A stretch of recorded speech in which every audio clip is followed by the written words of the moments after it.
In this presentation, we are going to look at Markov chains and in particular transition probabilities and the transition matrix. And what we're going to do is turn that into a graph, draw a transition graph for this Markov chain, including the transition rates. Now it's a very straightforward transition graph. So we have three states here, A, B, and C. Okay. And what can happen here is, supposing it is in state A currently, in the next phase it can be in state B with probability of 0.6 or in state C with probability of 0.4. It will not be in state A in the next phase. So it can't go from A to A. It can't go from B to B and it can't go from C to C. So they can transition continuously within each other, within the three, but they can't remain at the same state in the next phase. Okay, so B will transition to state A with probability of 0.75 and C with probability of 0.25, and likewise C will transition to probability state A with probability of 0.5 and state B with probability of 0.5 also. So we're also asked to explain whether the Markov chain is irreducible and periodic. We'll come to that later. But that's a very important question, and this is a relatively simple example.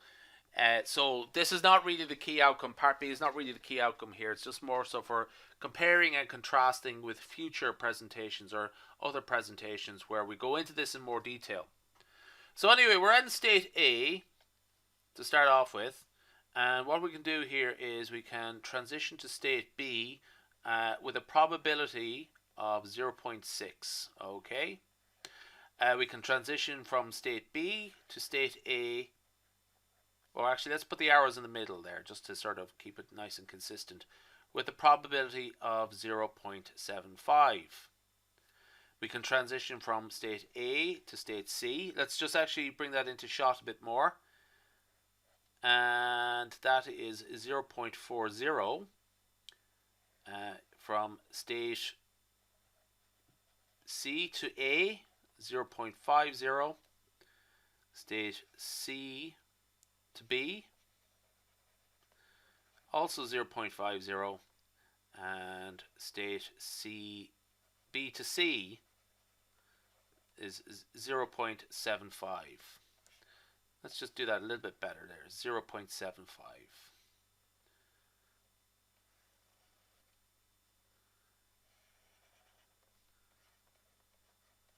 This pen is very tricky to work with. 0.25 even, I apologize. 0.25. So, now you can do a better job of that. Invest a little bit of time in it. So I've only just spent a moment on it. Okay.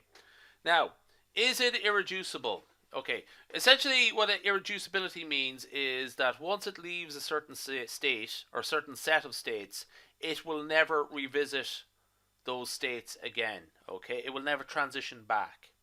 Now that's not the case here. Okay, so supposing we're in state A, we can be in state B the next time, or C.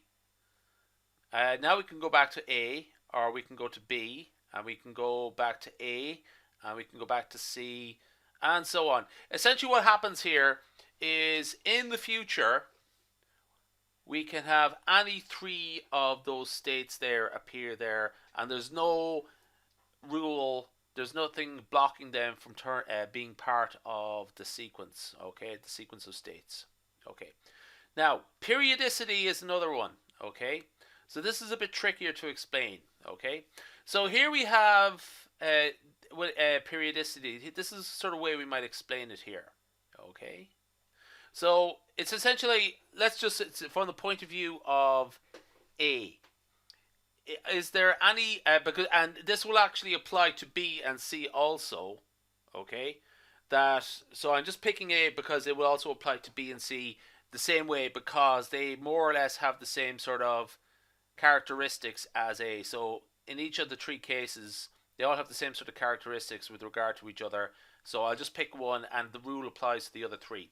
So how long does it take to transition back? So it transitions back here with within three transitions. Okay. Further down, it'll transition back with 2. Okay.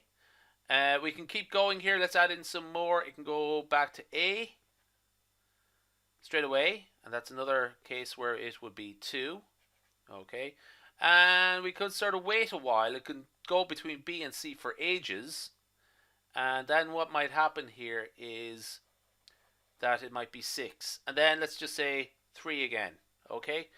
Essentially, a periodicity means that this sort of sequence won't happen.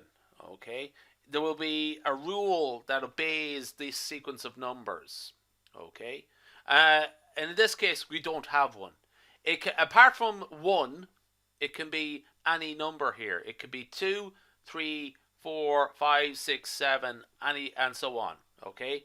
So there's no sort of defining rule about how soon you may transition back to some original state.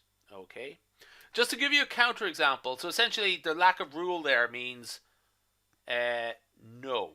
And sorry, in this case it's no as well. Is it irreducible? No. Is it periodic? No. So just for example, if this was even numbers, for example, it wasn't possible to transition back within an odd number of phases, then we would say it is periodic. Okay. Or also, it has to be a multiple of 3. That's another case where it could be periodic. That these durations to return has to be a multiple of 3. That would be another case would be periodic. Anyway, we don't have a rule here that sort of governs how the durations, so it's not periodic.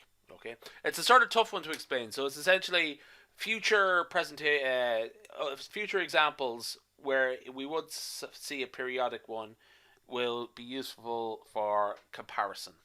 Anyway, we'll leave it there.